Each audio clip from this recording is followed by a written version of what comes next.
کدھر گیا یا آج وہ قرآن کدھر گیا یا ہم نے کبھی قرآن کھول چلے شاہ صاحب بیٹھے ہیں جی، ہم بھی اتنی دور سے چل کے ہیں، ہم کو یہاں کو آپ کو لطیفے نہیں سنانے آئے ہیں، اب یہ سارے اپنے آپ کو تھرمامیٹر لگا کے دیکھ لیتے ہیں جی، دن گزر گیا نا آج کا سارا، کتنا قرآن پڑھا جی، کتنا قرآن پڑھا جی۔ میں علماء یا بزرگوں کی بات نہیں کر رہا، اپنی اور آپ کی کر رہا ہوں، چلو پڑھنا تو دور کی بات، صرف اتنا ہی بتا دو قرآن پاک کھولے ہوئے کتنی دیر ہو گئی ہے، کتنی دیر ہوئی کھولے ہوئے، دیکھ لو ذرا، یہ ہمارے حالات ہیں، یہ ہمارے حالات، ہم تو مائل با کرم ہیں، کوئی سائل نہیں، اے قرآن نورانی شیشہ حق دا راہ دکھائے، جو ایسنو پڑھ کے عمل کمائے سدھو ہی جنت جائے، وَنُنَزِّلُ مِنَ الْقُرْآنِ مَا هُوَ شِفَاءٌ وَرَحْمَةٌ لِّلْمُؤْمِنِينَ وَلَا يَزِيدُ الظَّالِمِينَ إِلَّا خَسَارًا۔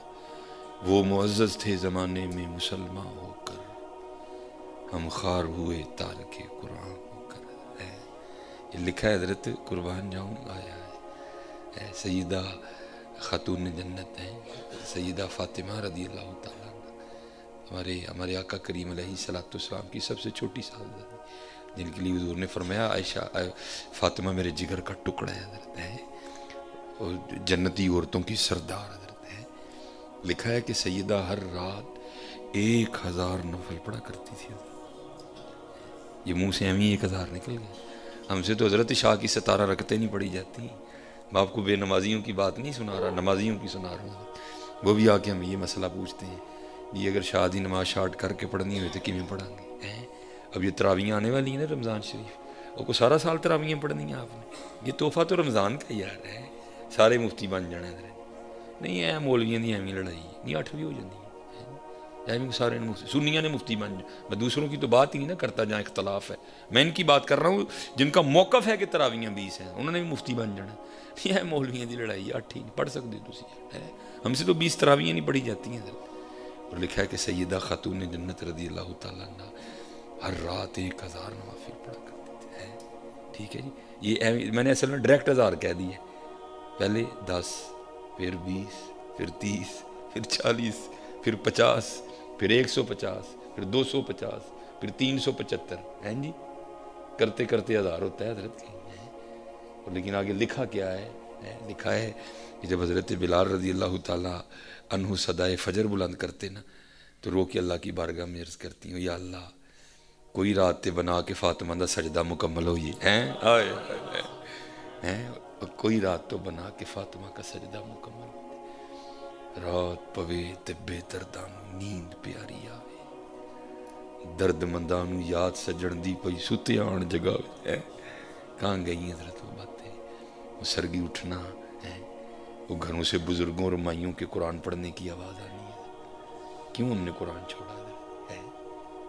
اقبال نے کہا نہیں تھا 100 سال پہلے، وہ معزز تھے زمانے میں مسلمان ہو کر، ہم خوار ہوئے تارک قرآن ہو کر۔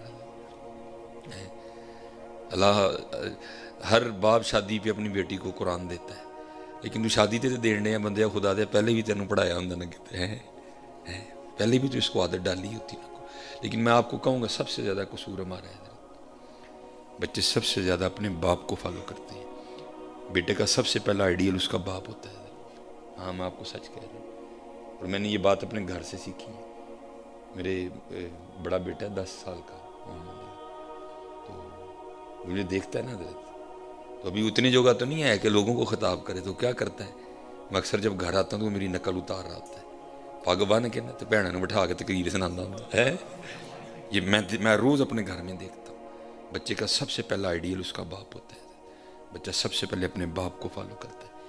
آج اگر وہ کیا کہتے ہیں، اگر باپ نے تسبیح چھوڑ دی ہے تو بیٹا کب تسبیح پکڑے گا؟ اگر بیٹے نے کبھی باپ کو قرآن کھولے نہیں دیکھا تو بیٹے نے کب کھولنا ہے؟ یہ حضرت جی، یہ تربیت آپ نے اور میں نے کرنی ہے، یہ تسبیح اپنے بچوں کو میں نے اور آپ نے متعارف کروانی ہے، یہ قرآن سے محبت بچوں کے دل میں میں نے اور آپ نے ڈالنی ہے، جب وہ مجھے دیکھیں گے نا یار میرا ابا روز قرآن، میرے ابو جی روز قرآن پڑھتے ہیں، بھائی ایک دن آئے گا اس کا بھی دل کاری پڑے گا، لیکن کیا ہے یہاں حضرت جی باپ کوئی نہیں خبر. پیو نے جناب رات نو آنا ہے جناب ٹی وی لا کے لاتے لت رکھ کے بہ جانا تو جناب وہ نہیں حضرت کھولو حضرت جی کھولو، اور کھول کے تو دیکھو حضرت جی کیا آپ نے سمجھا ہوا ہے کہ اس میں کچھ نہیں ہے؟ نہیں، تبیان لکل شیء. ہاں حضرت ولا رطب ولا یابس الا فی کتاب مبین.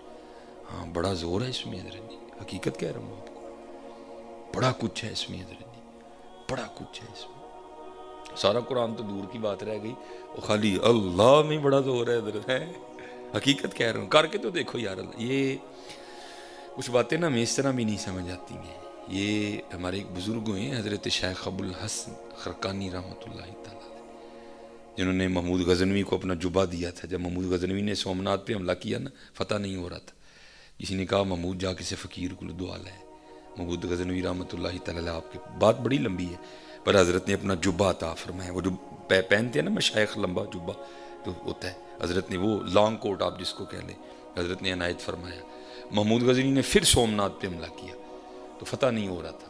پھر اس نے کیا کیا، اس نے حضرت کا جبہ ہاتھوں پہ رکھ کے نا حضرت کے جبے کے توسل سے دعا کی تو اللہ پاک نے کافروں پہ فتح دے دیا. لکھا ہے رات کو جب سوئے نا محمود غزنوی تو خواب میں حضرت کی زیارت ہوئی. آپ بڑے غصے میں ناراض. آپ نے فرمایا محمود تو ساڑھے جبے دی عزت نہیں رکھی ہے. عرض کی حضور میں نے آپ کے جبے کے توسل سے کافروں پہ فتح مانگی، اللہ نے فتح دے دی، اور کیا عزت میں نے اس سے بڑی کرنی تھی. آپ نے فرمایا فتح کیوں مانگی تھی؟ تو نے یہ کیوں نہیں کہا یا اللہ سارے مسلمان کر دے، انہیں سارے مسلمان کر دینے. اتنے بڑے بزرگ ہیں حضرت شیخ ابو الحسن خرقانی رحمۃ اللہ. لکھا ہے ایک دن حضرت نا مجلس واعظ حضرت نے راستہ کر رکھی تھی اور آپ لوگوں کو اللہ اللہ کرنے کی تلقین کر رہے تھے. ٹھیک ہے جی، تو آپ کو پتہ ہے حضرت جی بات تو اب بھی آپ کسی کو محفل کی دعوت دیں وہ آپ سے یہ نہیں پوچھے گا کہ قاری صاحب کیڑے آن لگے ہیں، مولوی صاحب کیڑے آن لگے ہیں. انہیں پوچھنا ہے لنگر ہے کہ نہیں ہے، لنگر ہے کہ نہیں ہے. لنگر پہلے باقی بعد میں. تو حضرت نے تو پہلے اسی طرح دعوت دی نا، پھر آپ بھی سمجھ گئے نہیں لنگر والا کام کرنا ہی پینا ہے. پھر حضرت نے لالچ، بھائی قرآن میں ہے نا وَدْعُوهُ خَوْفًا وَطَمَعًا، ہیں جی قرآن میں بھی موجود ہے. حضرت نے طمع دیا آپ نے لوگوں کو. آپ نے فرمایا اللہ اللہ کیا کرو دلوں کو سکون ملے گا، اللہ اللہ کیا کرو روحوں کا اضطراب ختم ہو جائے گا. دیکھ لینا حضرت جی پیسے بھی ہیں، اولاد بھی ہے، گھر بھی ہے دل کو چین کوئی نہیں. کتنی بے چینی ہے حضرت، کیوں؟ کیونکہ حضرت جی بیٹے میں، پیسے میں، گھر میں، گاڑی میں چین نہیں ہے. چین اللہ اور اللہ کے رسول کی یاد میں ہے حضرت. ہاں اس میں چین نہیں ہے تو بے چینی وہ بڑھے گی حضرت جی. حضرت نے فرمایا دلوں کو چین ملے گا، روحوں کا اضطراب ختم ہوگا، زندگیوں میں برکت آئے گی، رزق میں برکت آئے گی، بیماریاں ختم ہو جائیں گی. اب لکھا ہے کہ حضرت واعظ فرما رہے تھے تو سامعین میں نا ابو علی سینہ بھی بیٹھے تھے حضرت، ایک مفکر، ایک سائنسدان، ایک فلسفی. تو آپ کو پتہ ہے وہ تو اتنی جلدی نہیں نا مانتے ہیں کوئی بھی. اب حضرت بیان کر رہے تھے، وہ بیٹھے کیا سوچ رہے تھے، یار بابا کیویں دیاں گلاں سناندا ہے، ایک نام اتنے کام تو نہیں نہ کر سکتا ہے. فلسفی تھے نا حضرت، ایک نام اتنے کام نہیں کر سکتا ہے کہ بندہ اللہ اللہ کرے اور اتنے کام ہو جائیں. بیمار ہے تو صحت ہو جائے، دل کو چین ملے، روح کا اضطراب ختم ہو، زندگیوں میں برکت آئے، رزق میں برکت آئے. ایک نام اتنے کام کس طرح کرے گا حضرت؟ اس کی دو دلیلیں دیتے ہیں ابو علی سینہ خود کو ہی مجلس میں بیٹھے بیٹھے. پہلی دلیل کیا دیتے ہیں، کہتے ہیں اگر کوئی بندہ پیاسا ہے، گلاس پڑھو، ایک بندہ پیاسا ہے وہ اپنے ہاتھ پہ پانی کا گلاس رکھ لے، پانی پیے نا، گلاس رکھ لے اور کہنا شروع کر دے پانی پانی پانی، پانی پیے نا، تو کیا صرف پانی پانی کہنے سے اس کی پیاس ختم ہو جائے گی؟ نہیں ہوگی بھائی، پانی پیے گا تو پیاس ختم ہوگی. دوسری دلیل دیتے ہیں، ایک بندہ بیمار ہے، وہ حکیم سے دوائی لے کے آئے، اب دوائی کی پڑیا وہ ہتھیلی پہ رکھ لے، دوائی کھائے نہ بلکہ کہنا شروع کر دے دوائی دوائی دوائی، تو آرام آئے گا؟ نہیں آئے گا بھائی، دوائی کھائے گا نہیں تو آرام کیسے ہے؟ یہ دو دلیلیں دے کے ابو علی سینہ شیخ کی بات کا رد کرتے ہیں. بھائی پھر اس طرح کیسے ہو سکتا ہے کہ بندہ اللہ اللہ کرے اور اتنے کام ہو جائیں ہیں؟ وہ لکھا ہے نا کہ اللہ والوں کی مجلس میں ذرا دھیان سے بیٹھنا، کیونکہ یہ دلوں کے جاسوس ہوتے ہیں، یہ دلوں کے خیالوں کو پکڑ دیا کرتے ہیں. حضرت نے بھی وسوسہ پکڑ دیا ابو علی سینہ کا، اور وہ اس کے جو سگنل ڈنگے ہو گئے تھے نا حضرت، اس کو سیدھا کرنے کے لیے فرمانے لگے، اوے گدے تجھے کیا پتا اللہ کے نام میں کتنی برکتیں ہیں. ابو علی سینہ کو چھوٹا نام تو نہیں تھا نا، بہت بڑا نام تھا. حضرت نے بھری مجلس میں اسے گدھا کہہ دیا. اسے بڑا غصہ آیا، لیکن کیونکہ غصہ کرنے کا فائدہ نہیں تھا، سارے تو حضرت کے مرید بیٹھے تھے، غصہ کر کے پھینٹی کھانی تھی، اس نے کیا کیا، غصہ اندر ہی دبا گیا۔ لیکن کیا ہوا، غصہ اتنا زیادہ تھا کہ دبایا نہیں گیا، اظہار ہو گیا۔ کس طرح؟ رنگ سرخ ہو گیا، پسینہ آ گیا، غصے سے کانپنے لگ پڑا۔ اب حضرت نے تو اندر کی کیفیت جان لی تھی، آپ کو باہر کا نہیں پتا تھا۔ اب مخاطب کر کے فرمانے لگے، ابو علی سینہ تجھے کیا ہوا؟ بیٹھا بیٹھا ہی سرخ ہو گیا ہے، بیٹھے بیٹھے تجھے پسینہ بھی آ گیا اور کانپ بھی رہا ہے۔ تو عرض کردہ حضور دیکھے نا، آپ نے بھی تو زیادتی کی ہے نا۔ آپ نے فرمایا کیوں، میں نے کیا کیا؟